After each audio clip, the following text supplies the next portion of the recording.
Молотови коктели врз владата, парламентот и полицијата, најмалку 16 повредени полицајци и повеќе од 80 приведени демонстранти е краткиот биланс за најнасилниот досега протест на обединетата албанска опозиција синоќа во Тирана.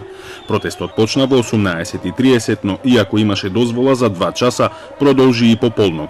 Protestojmë për drejtaturin se jemi pa punë. Ashtu që i kremikë, që i ajdutesh.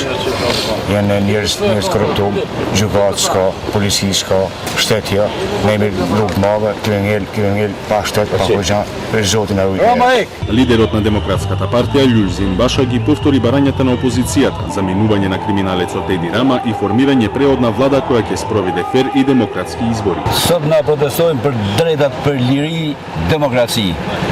Se ky është edhe më i keq se Enver Hoxha, ky ka kthy komunizëm totalitar, plotësisht.